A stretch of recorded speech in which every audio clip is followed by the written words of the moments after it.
Ya Allah, başlayaq. Demək,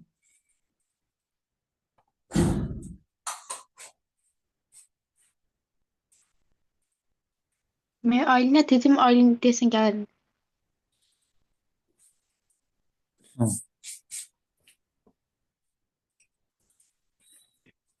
tamam.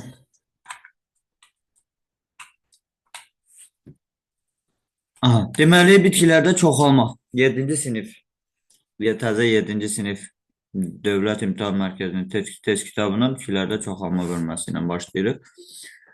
A variantı suallarımızdan. Demək, birinci Eyler-Venn diaqramına uyğun bəndləri müəyyən edin. Noxudun çiçəkləri və çovdarın çiçəkləri. Küləklə çarpaz tozlanır. Bu, çovdarın çiçəklərinə aiddir. Deməli, bir aid olacaq çovdara. Sonra çiçəkləri hermafroditdir. Yəni həm erkəkcik var, həm dişicik var. Bu hər ikisindədir. İkini yazırıq ortaya. Dişicik və erkəkcik eyni vaxtda yetişir. Bu noxudun çiçəkləridir. Çünki öz-özünə tozlanır. Sonra tozlanma çiçək açılana qədər baş verir. Bəli, yəni qapalı çiçəkdə baş verir. Bu da noxuda aiddir. Erkəkcik sapları uzun, tozcuqları xırda yüngül olur. Bu küləklə tozlanan bitkilərdədir. Bu da Çovdar aid olacaq. Yəni cavab 3, 4, 1, 5 sonra 2.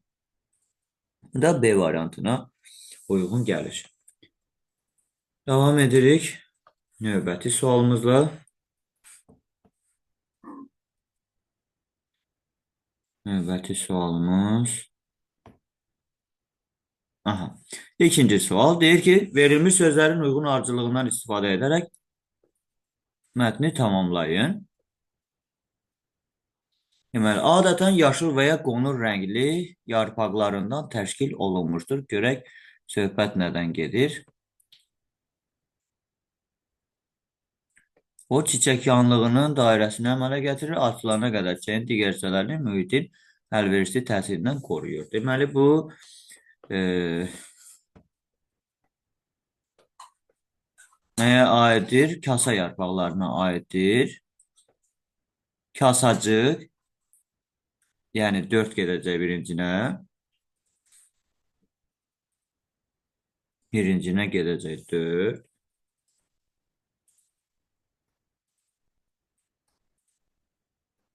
Kasacıq adətən yaşıl və ya qonur rəngli kasa yarpaqlarından təşkil olunmuşdur. Sonra 6. O, çiçək yanlığının xarici dairəsini əmələ gətirir. 2 olacaq. Çiçək açılana qədər, yəni qönçə açılana qədər deyə bilərik. Deməli, 3. Qönçə açılana qədər çiçəyin digər hissələrini mühitin əlverişsiz təsirindən qoruyur. Kasacıq və tac 5 gedəcək bura. Çiçəyin hissələri olub, hə, vegetativ hissələri olub 2 qat çiçək yandığını əmələ gətirir. Deməli, 4, 6, 2, 3, 5, 1. 4, 6, 2, 3, 5, 1 C variantı doğrudur. Sxemə əsasən doğru ifadələri müəyyən edin. Deməli, burada ayrı-ayrı bitkilərdir, çiçəklər göstərilib. Görək, bizdən nə istəyir? Bu tozlanmada ziqot irsiyyətcə müxtəlif fərdlərin qametlərinin mayalanmasından əmələ gəlir. Bəli, yəni burada çarpaz tozlanma verilib, oxşu arası bu şəkildə gedir. Bir bitkidən başqa bir bitkiyə. İrsiyyətcə müxtəlif fərdlərin qametlərinin mayalanmasından əmələ gəlir. Bir doğrudur. Sonra 2, bu tozlanma formasına təbiətdə az rast gəlinir. Məncə az rast gəlinmir. Yəni yetərli qədər rast gəlinər düşünürəm. 3. Bu tozlanma nəticəsində yaranan fərdin həyatilik qabiliyyəti yüksək olur. Bəli, bu doğrudur. Yəni başlanğıc fərdlər nə qədər müxtəlif olarsa, əmələ gələn fərdlərin həyatilik qabiliyyəti o qədər yüksək olar. Sonra 4. Bu tozlanma həm qapalı çiçəklərdə, həm də çiçəklər açıldıqdan sonra gedə bilər. Bu öz-özünə tozlanmaya aiddir. Yəni çarpaz tozlanmaya aid deyil. Burada 1, 3 doğrudur. C variantı olaraq doğru cavabımızı götürə bilərik.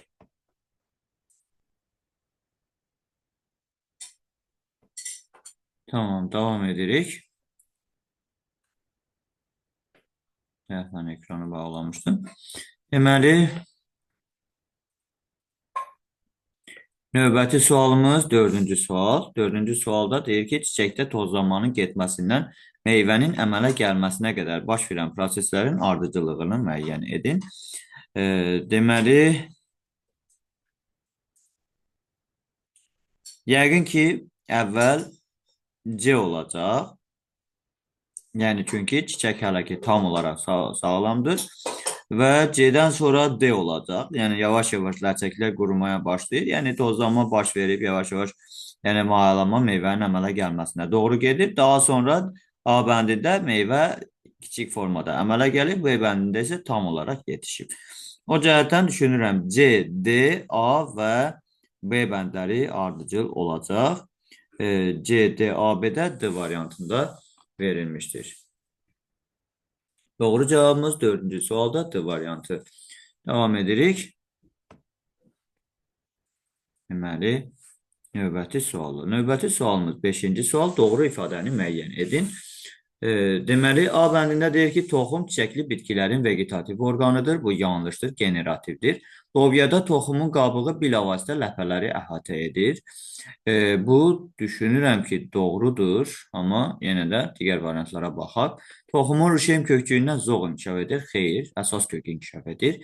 Qaymaq çiçəyinin toxumunda ehtiyat qida maddələri yalnız rüşeymdə toplanır. Xeyr, həm də endospermdə toplanır. Qarğıdalı toxumunda rüşeym hər tərəfdən bilavasitə toxum qabığı ilə əhatə olunur. Xeyr, rüşeym bir tərəfdən elə bil ki, ləpə yarpağı ilə əhatə olunur və ləpə yarpağının digər tərəfində endosperm yerləşir. B variantı sualımızın doğru cavabı olacaq. Toxumun cücərməsi üçün hansı amillərin olması vacibdir? Deməli, müsbət temperatur, rütubət, torpaq lazım deyil, ona görə A bəndi səhvdir. Hava, işıq lazım deyil, ona görə B bəndi də səhvdir. Yenə, deməli, müsbət temperatur, rütubət, hava və canlı rüşeym. Yəqin ki, C variantı doğrudur. Rütubət, işıq yenə lazım deyil, torpaq yenə lazım deyil. C variantı 6-cı sualın doğru cavabıdır. X-i müəyyən edin. Yəni, burada qutucuq meyvə və gilə meyvə göstərilir. Hər ikisinə aid olan xüsusiyyəti tapmalıyıq. Toxum və meyvə yanlığından təşkil olunub. Yəni, hər ikisi meyvə olduğuna görə toxum və meyvə yanlığından təşkil olunub. Bir doğrudur. Meyvə yanlığı şirəlidir. Bu yalnız pomidora aiddir, yəni gilə meyvəyə. Yığma meyvədir. Xeyr. Deməli 2, 3 səhvdir. Yumurtalığında çoxlu yumurtacıqlar olur. Çox toxumlu olduğuna görə bəli doğrudur. Yalançı meyvədir. Xeyr. X yəni uyğun gələcək 1 ilə 4, yəni B variantı.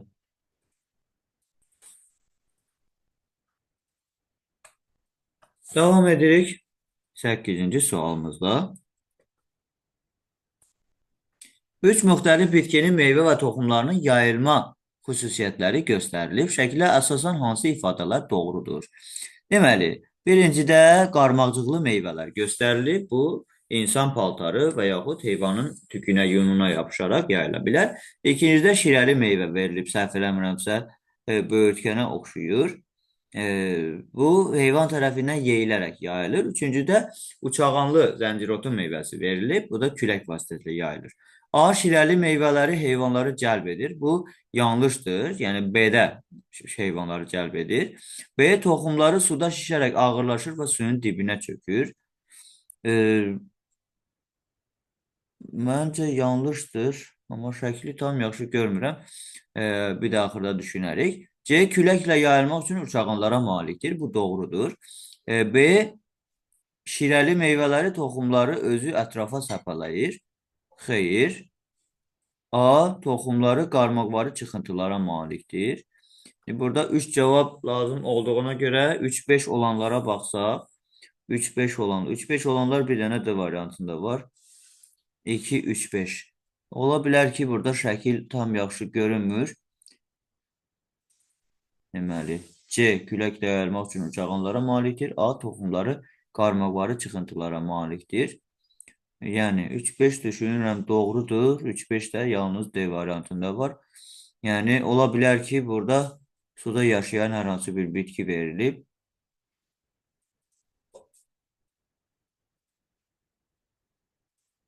Amma xatırlamadım.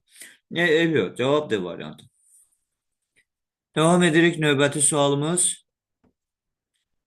Növbəti sualımız 9-cu sualla.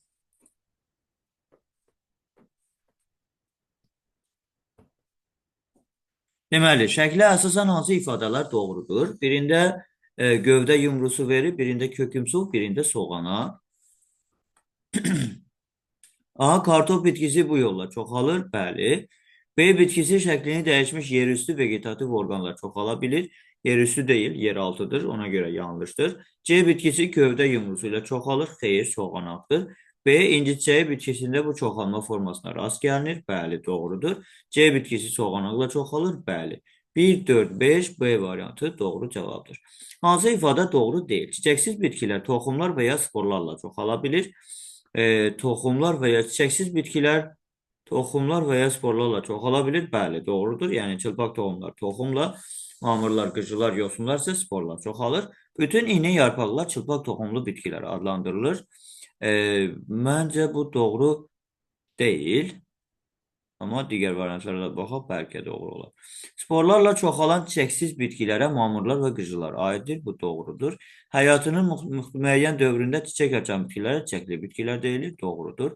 Şam, küknar kimi bitkilər sporlarla çoxalan çiçəksiz bitkilərə aiddir. Şam, küknar kimi bitkilər toxumla çoxalan çiçəksiz bitkilərdir. Yəni bu yanlışdır. Yəni Y bəndi dəqiq yanlışdır. Doğru cavab sualın cavabı Y olar. Bütün yarpaqlar çılpaq toxumlu bitkilər adlandırılır.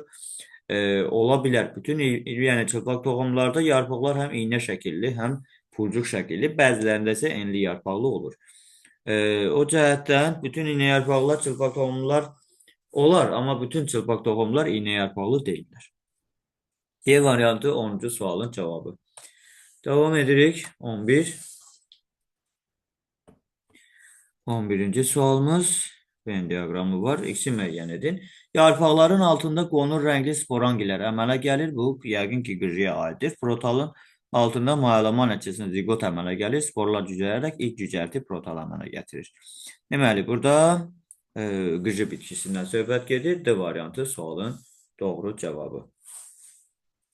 Devam edirik 12-ci sualla. Deməli, verilmiş sözlərin ardıcılığından istifadə edərək mətni tamamlayın. Deməli, çoxalmanın bir sıra formaları var. Onlardan təbiətdə ən geniş rast gəlinəni filan çoxalmadır.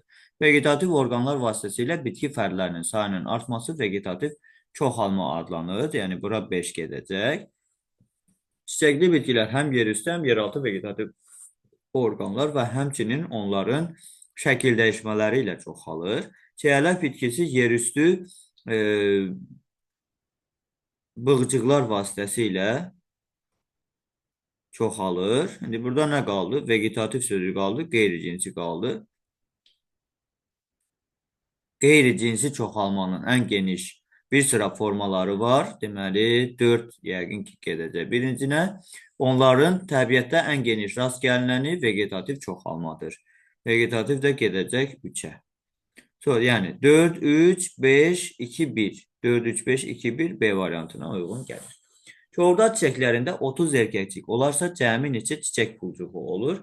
Deməli, bunlarda 3 erkəkcik olur, 2 çiçək pulcuğu olur.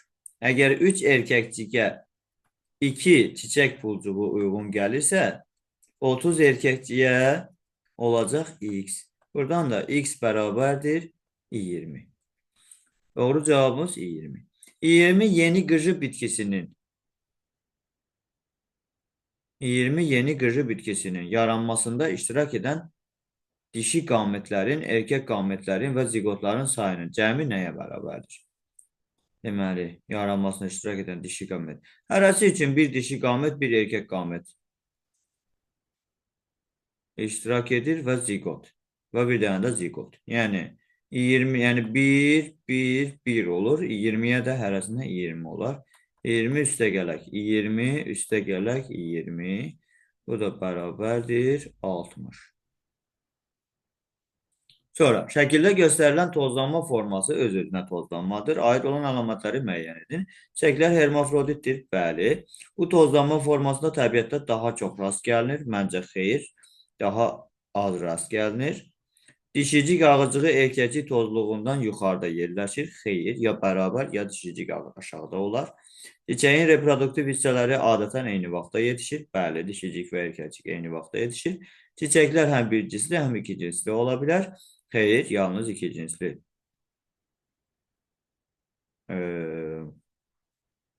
Deməli, yox. Bir cinsli də ola bilər, iki cinsli də ola bilər. Bu doğrudur. Yəni, məsələn, eyni bitkidə müxtəlif çiçəklərlə baş verirsə, bir cinsli ola bilər. Eyni çiçəkdə baş verirsə, iki cinsli olacaq. Belə tozlanma forması bitkinin məhsuldarlığının azalmasına səbəb olur. Bu da doğrudur. Yəni, 1, 4, 5, 6 doğru cavablardır. Davam edirik növbəti 16-cı sualla. Şəkildəki meyvə növünə aid olan əlamətləri müəyyən edin. Bu dən meyvədir, buğda və qarğıdalı verilib. Quru meyvədir, bəli, bir doğrudur. Meyvə yanlığı dəricik formasında olub, toxumla birləşmir. Bu burada birləşir, yanlışdır 2. Bir toxumludur, doğrudur. Meyvə yanlığı oduncaqlaşmışdır, xeyr, bu fındıq meyvəyə aid olur. Meyvə yanlığı 2 tacıqdan ibarətdir. Bu da paxla meyvə və buynuz meyvə üçündür, yanlışdır. Pərdə şəkilli meyvə yanlığı toxum qabığı ilə möhkəm birləşir. Bu doğrudur. Deməli, 1, 3, 6 doğru olanlardır. 17-ci sualımız. Uyğunluğu müəyyən edin. Çılpaq toxumların həyat dövrü, mamırların həyat dövrü. Dişi qozaların pulcuqları üzərində yumurtacıqlar yerləşir. Bu çılpaq toxumlara aiddir. Erkək qamətlər su vasitəsilə dişi bitkinin üzərindəki yumurta hüceyrə ilə birləşir. Bu aiddir mamırlara. Tozlanma və mayalanma dişi qozalarda gedir. Bu çılpaq toxumlara aiddir. Ziqotdan əmələ gələn ayırcıqlı qutucuqda sporlar əmələ gəlir. Bu mamırlara aiddir. Spordan ilk cücərdir. Protonem əmələ gəlir. Bu da mamırlara aiddir. Qarğıdalı dəninin cücərmə ardıcıllığını göstərən şəkildə A, B, C, D, Y ilə işarələnmiş hissələr necə adlanır? A, B, C, D, Y.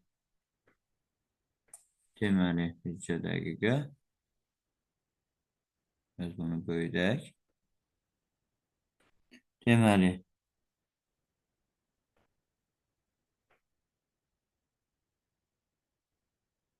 yəni burada C əsas kökdür.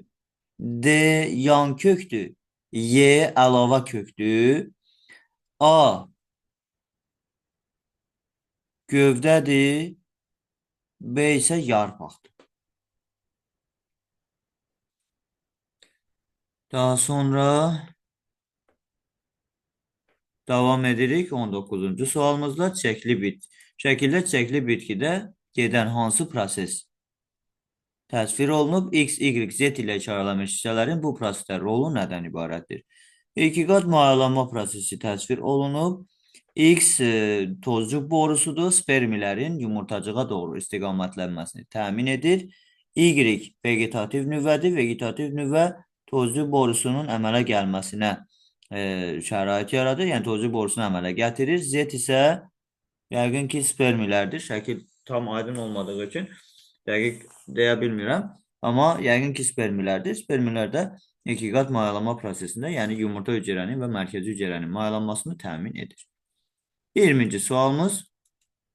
Deməli, qarğıdalı toxumunun hissələri verilib. A, B, C hissələri necə adlanır? A, qabıqdır. B, endospermdir. C isə rüşeymdir. Və burada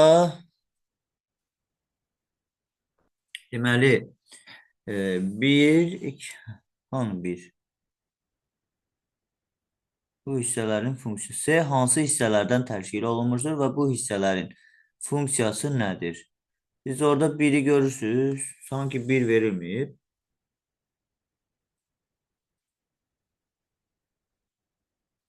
Hə? 2, 3, Bir yoxdur mənim. 1 İkidən yoxdur. 2, 3, 4, 5'dir sanki.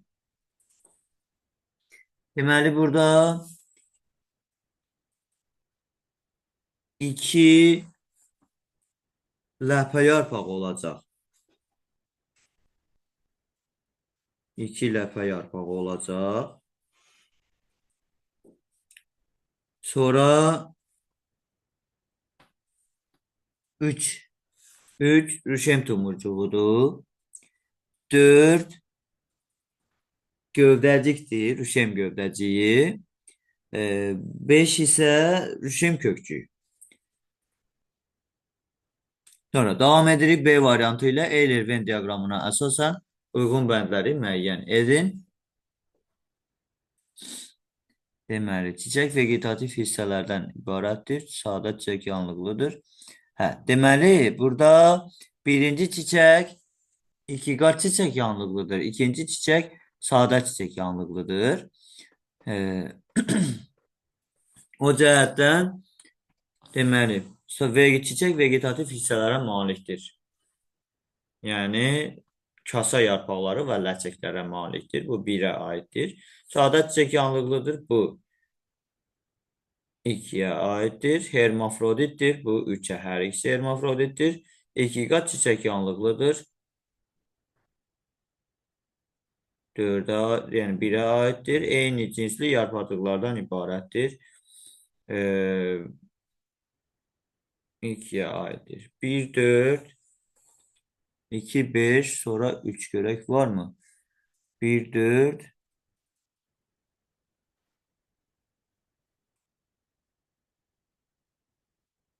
yox. Deməli, onda belə 1 hər ikisinə bəlkə gedər. 4, 2, 5, 1, 3 var. Bəli, burada 1-i dəyişək.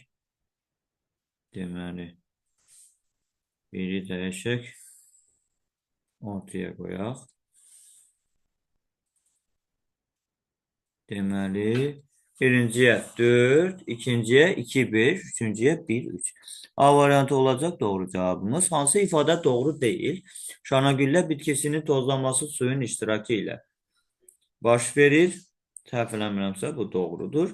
Çarpaz tozlanma nəticəsində əmələ gələn fərd yeni bioloji əlamətlər qazanır. Bəli. Kovdar çiçəyi yetişən zaman erkəkçiklər və lodikula pulcuqları şişir. Bəli. Tozlanmada külək, su kimi abiotik tozlandırıcılar iştirak edir. Bəli, öz-özünə tozlanan çiçəkli bitkilərdə tozlanma biotik tozlandırıcıların vasitəsilə olur. Öz-özünə tozlanmada əsasən öz-özünə, yəni adından bəlli ki, öz-özünə olur. Ona görə düşünürəm Y variantı yanlışdır.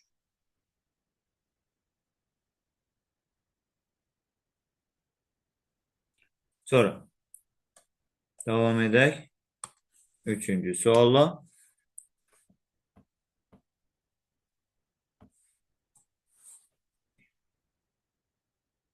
Sxemə əsasən doğru ifadələri müəyyən edin. Kasacıq əlvan rəngli ləçəklərdən təşkil olunmuşdur. Xeyr. Kasacıq kasa yarpaqlarından təşkil olunub. Çiçəyin reproduktiv hissəsidir. Xeyr. Reproduktiv hissələr erkəkcik və dişicikdir. Çiçək açılmazdan əvvəl onu xarici mühitin təsirlərindən qoruyur. Bəli. Çiçək yanlığının xarici dairəsini əmələ gətirir. Bəli. 3, 4 doğrudur. Yəni Y variantı. Bitkinin adı. Bitkinin adı A, B, C'dir. Tozlanma xüsusiyyəti erkəkcik saplağı uzundur, quru və yüngül. Bu küləklə tozlanandır. Sonra darı olmaz, çovdar qarğıdalı ola bilər.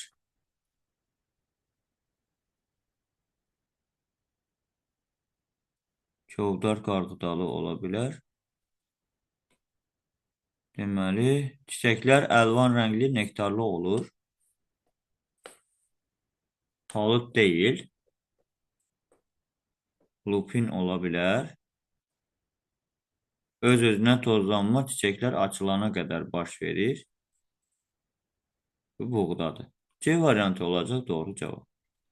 Mürəkkəb meyvələr haqqında hansı ifadələr doğrudur? Çoxlu dişiciyə malik çiçəkdən əmələ gəlirlər. Deməli, mürəkkəb meyvələrə aid idi. Yığma meyvə bir də meyvə qrupu. Çoxlu dişiciyə malik çiçəkdən yığma meyvə əmələ gəlirdi. 1 doğrudur. Bir dişiciyə malik çiçəyin yumurtalığından inkişaf edirlər. Xeyr. Hər bir yumurtalığında bir yumurtacığı olan çiçəkdən əmələ gəlirlər. Xeyr. Müxtəlif çiçəklərin dişiciklərindən inkişaf etmiş meyvələrin birləşməsindən əmələ gəlir. Bəli. Moruq, böyürtkən kimi bitkilərdə rast gəlinir. Bəli. Deməli 1-dir, 4-dür, 5-dir. 1 yox, 1 4 5 cavabı yoxdur.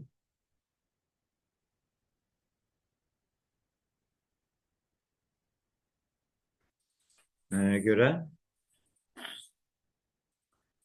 Mürəkkəb meyvələr haqqında hansı ifadələr doğrudur? Çoxlu dişiciyə malik çiçəkdən əmələ gəlirlər.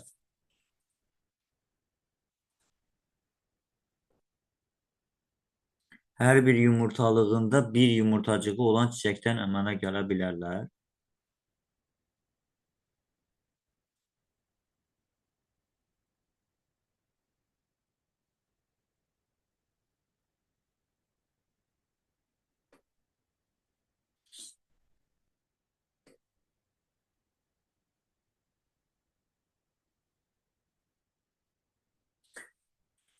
Deməli, nə düşünək? Nə düşünək? Mürəkkəb meyvələr.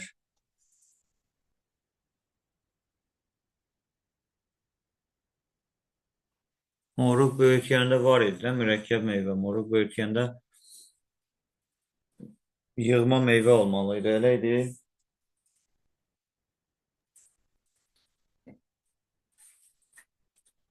Nə yazmışsınız siz? Hələ mənə deyin.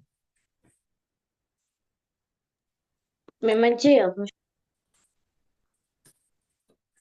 Şey yazmışsam 1, 3, 5.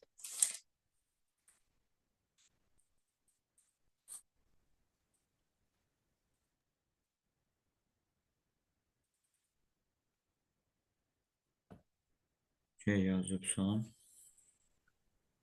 Əslində. Ben Y Mehmet'e yazmışım. yazmışım. Maya yazmış. Mehmet Y yazmışım. C yazanlar da var, Y yazanlar da var. Y nədir? 1, 3, 4. Bəs moruq böyürtkən də mürəkkəb meyvədir də. 5, Benim yığma meyveler ayrılıb. 5 bu 100% doğru. Yəni mürəkkəb meyvələr iki qrupa ayrılır. Yığma meyvələr bir də meyvə qrupu. Yığma meyvələr əmələ gəlir. Nədən? Bir çiçəyin çoxlu sayda dişiciyinin yumurtalığından əmələ gəlir də. Hər bir yumurtalıqda bir yumurtacıq olur. Yəni çoxlu dişiciyə malik çiçəkdən əmələ gəlirlər. Ola bilər də. Yəni bu yığma meyvəyə aiddir. Bir dişiciyə malik çiçəyin yumurtalığından inkişaf edirlər.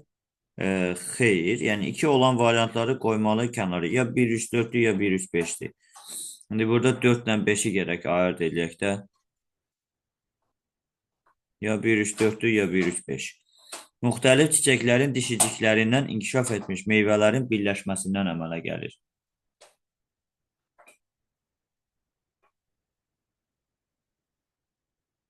Yəni bu da doğrudur. 5 də doğru.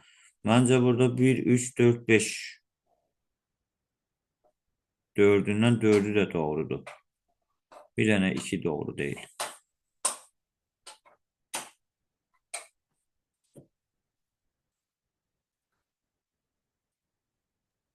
Ben bu təzəsidir. Bəli. Ben bu təzə deyildi.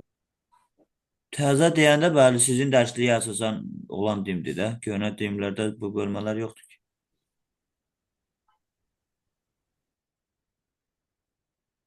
Müxtəlif çiçəklərin dişiciklərindən. Özdə köhnə dərsliklərdə yığma meyvə, meyvə qrupu kimi anlayışlar ümumiyyətlə yoxdur.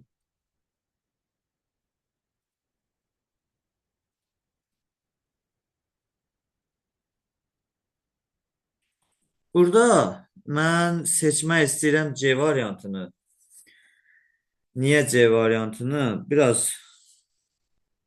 xırda bir üstünlüyə görə. Burada 4-də deyir ki, müxtəlif çiçəklərin dişiciklərindən inkişaf etmiş meyvələrin birləşməsindən əmələ gəlir. Biraz bu sözə də görə, yəni əslində çiçək qrupunda olan çiçəklərin meyvələrin, yəni çiçəklərin dişiciklərindən inkişaf etmiş meyvələrin birləşməsindən əmələ gəlir. Ona görə düşünürəm 4 yanlışdır. 1 3 5 doğru olacaq. Yəni son qərar C variantı. Keçdik 6'ya. X hansı bitki ola bilər? Ehtiyat qida maddələri həm rüşeymdə, həm endospermdə toplanır. İki ləpəli bitkidir. Ləpələrdə, kökçük gövdədə. Hə, burada yəni birinciyə minus qoyulub. Ehtiyat qida maddələri həm ləpələrdə, həm kökçük gövdəlikdə toplanır. Bu quşəppayı olacaqdır variant. 7-də deyir ki, D sınaq şüşəsindəki sağlam toxumların cücərməsinə səbəb nədir? D sınaq şüşəsində cücərməməsinə səbəb nədir? Cücərməməsinə səbəb odur ki, orada -4 dərəcə Selsi temperatur, yəni temperatur çatışmazlığı. O da Y variantına uyğun gəlir. Hansı ifadə doğru deyil? Qızılağac və kaktus palması meyvə və toxumlarını su vasitəsilə yayır. Deməli,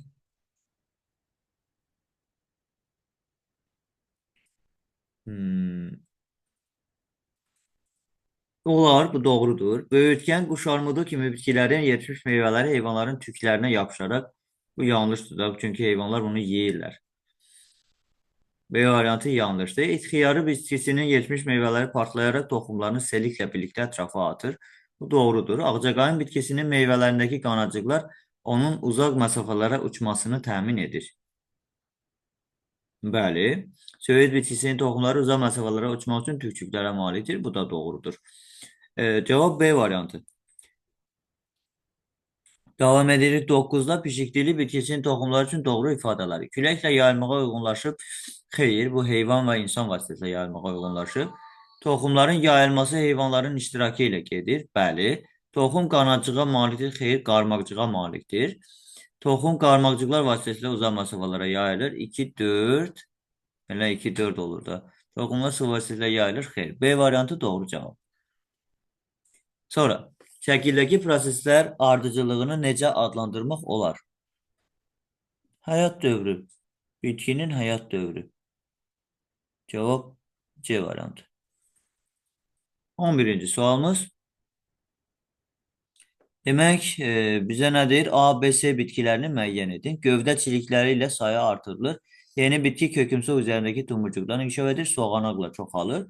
Deməli, gövdə çilikləri isə qarağat, o qızılgül də ola bilər, qarağat da ola bilər.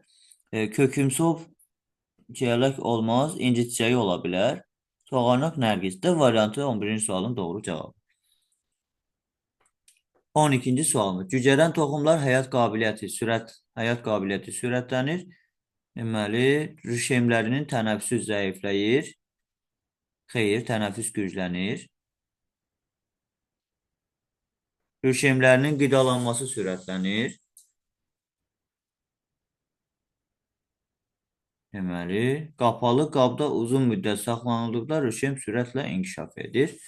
Məncə yanlış olar, çünki burada oksigen olmaz. 4 olanlar gedir. Ya 1-3'dür, ya 2-3'dür. 2 dedik ki səhvdir. 1-3 olacaq. 1-3 C variantı doğru cavab. 15 lobya toxumu və 15 qarğıdalı dəni cücərən zaman əmələ gələn əsas köklərin saylarının maksimum cəmini hesablayın. Yəni, hər bir toxumdan bir əsas kök əmələ gəlir. Ona görə 15 üstəgələk 15 bərabərdir 30 olacaq. Şəkildəki proses üçün doğru ifadələri müəyyən edin. 1. Rüşeym kisəsinin formalaşması prosesidir. Bəli. 2. Rüşeym hissəsinin mərkəzində iki nüvənin birləşməsindən əmələ gələn hüceyrə ziqot adlanır. Xeyr. Bir ana hüceyrədən əmələ gəlmiş 4 megaspordan yalnız biri rüşeym hissəsinə çevrilir. Bəli, doğrudur. Mikropilləyə ən yaxın yerləşən hüceyrə yumurta hüceyrəyə çevrilir. Bəli, doğrudur. Yetkin tozcuğun əmələ gəlməsi prosesidir. Xeyr, yanlışdır. Davam edirik 15-ci sualla doğru ifadələri müəyyən edin. Bitkilərin həyatında cinsi və qeyri-cinsi nəsillər növbələşir. Bəli, mamırların həyat dövründə sporofit nəsil dominantdır. Dominant yəni üstün deməkdir. Bu yanlışdır. Onlarda gametofit nəsil üstündür. Çünki yetkin bitki gametofit nəsildir. Mamırın qeyri-cinsi nəsli ziqotdan inkişaf edir. Mamırın qeyri-cinsi nəsli qutucuqdur. Bəli, ziqotdan inkişaf edir. Doğrudur. Qıcırlar, çılpaq toxumlar və çiçəkli bitkilərdə sporofit nəsil dominantdır. Bəli, çünki onlarda yetkin bitki sporofit nəsildir. Cinsi nəsil və qeyri-cinsi nəsil morfoloji və xromosom dəsti baxımından eyni olur. Bəli, bəli deyəndə xeyr. Çünki cinsi nəsil, məsələn, qıcılarda cinsi nəsil haploiddir, qeyri-cinsi nəsil diploiddir. 5-ci fikir yanlışdır.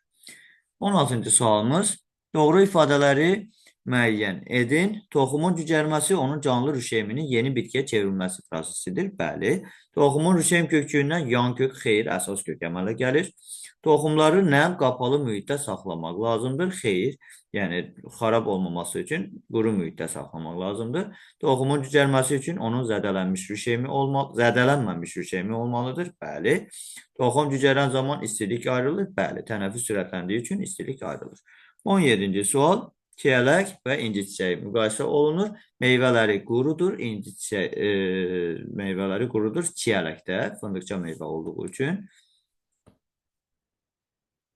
Deməli, dişiciyin yumurtalığında bir yumurtacıq olur. Bu çiyələyə aiddir yenə. Dişiciyin yumurtalığında çoxlu yumurtacıq olur. Bu inci çiçəyidir, çünki gilə meyvədir. Bərk toxumu bərk çəyirdəyin içərisində olur. Bu çiyələkdir, fındıqça meyvədir. Amma fındıqça meyvələr çəyirdək deyil. Bu heç birinə aid deyil. Meyvələri çox toxumludur, bu inci çiçəyidir. 18-də meyvə və toxumların tükcüklərə, qarmaqcıqlara, qanacıqlara malik olmasının nə kimi əhəmiyyəti var? Yayılmağa uyğunlaşmaq üçündür. Yəni, bitki uzaq məsafələrə həmin vasitələrlə yayıla bilir. 19-cu sualımız, lobya toxumunun cücərməsi prosesinin ardıcıllığını yazın. Əvvəlcə kökcük inkişaf edir, yəni əsas kök inkişaf edir.